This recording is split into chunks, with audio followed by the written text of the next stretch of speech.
Hi guys, it's DreHard0 from glowsticking.com. Today coming at you with the Chevron Kandi tutorial.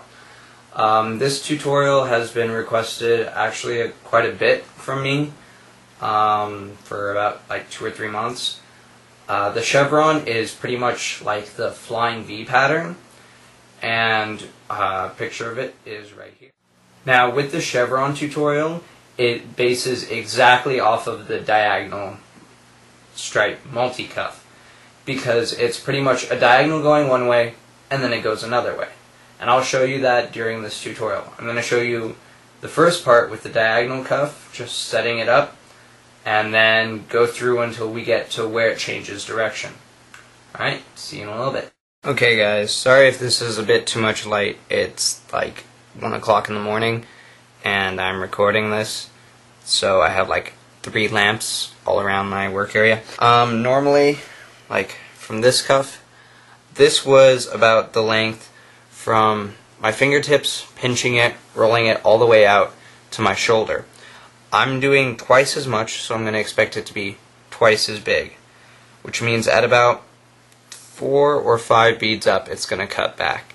You can always add more, but be careful with stretch magic, it gets slippery. If you're going to tie on more to stretch magic, wash your hands with soap. That takes out the oils, and that will allow you to tie it nice and tight and not have to worry about coming apart. Let's get started. I have my beads here. I have red, green, purple, all the way through. There are 36 because this is going to be a bigger piece. It's another multiple of 3 because I have 3 colors, and it's 2 beads each. So the basic math you want to figure out is look at a cuff that's already been done by someone and say, okay, how many colors do I want? Well, I want 3 colors. Alright, my wrist is anywhere from 30 to 36. So pick a multiple of 3, and then whatever's left you divide by 2 because it's a diagonal, or it's a multi, or it's a vertical. And that will tell you how many sets of chevrons you'll have, or how many layers you'll have. Alright, so pretty much I'm just going to string all these on, make the first layer, and then I'll show you guys. Right. I'm back.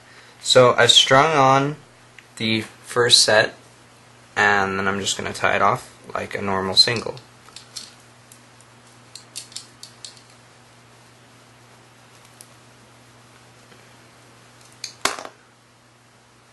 Once you've tied it off, you're just going to go through like as if it were a normal diagonal multi. Hopefully you've had a little bit of practice.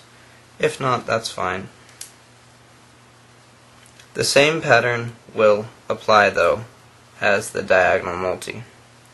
And that pattern, for those of you who haven't checked out the other vid, is going to go, since this is going to be on top of the purple and it's next to the red,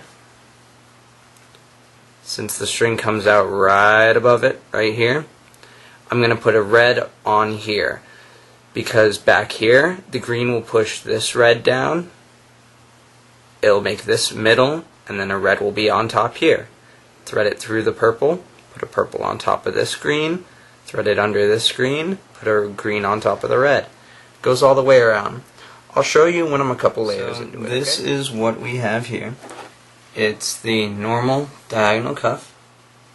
Now what I'm going to do is, in order to change direction, normally what you would do would be to here. See, it's coming through the red right here towards the purple right here. Right there. Normally I would put a red there to continue the diagonal, but instead I'm going to put a purple. I'm going to show you how that looks.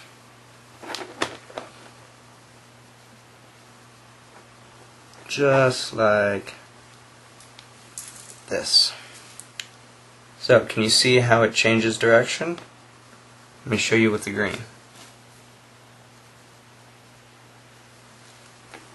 String on a green here.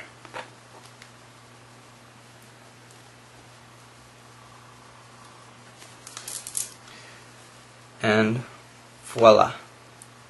So there's an example of how it changes direction. So now you're just going to keep going down the line, but instead of threading through the next color, so like instead of here putting a green, you'd put a red, and here you'd put a purple, and all the way around. So you change direction, and you can even do this really quick a bunch of times if you have long enough string and make a zigzag pattern. So I'll string on a couple more layers of this, and I'll show you what the final chevron looks like. Thanks. Okay guys, I'm back. This is what the finished chevron looks like. I just tied off the last little bit and snipped it off. Now, if you can see, it's the same diagonal multi, but then it just cuts back. So you will always have this diagonal pattern. And then you could have kept on going and then made it cut back again. So this is basically it. And after measuring out quite a bit, I have a lot of string left over. It's about 1 arm length. So for 1, 2, 3, 4, 5, 6, 7 layers, I'd say a safe bet would be the spread of your arms. So there it is. And this has been DreHeart0 from glowsticking.com going over how to do the chevron multi-tutorial. Alright, hope you guys are having a good night, and I will talk to you guys soon. For all your glow sticking needs, please visit glowsticking.com, where all of these tutorials are available for download, as well as freehanding and stringing tutorials. This has been DreHeart0.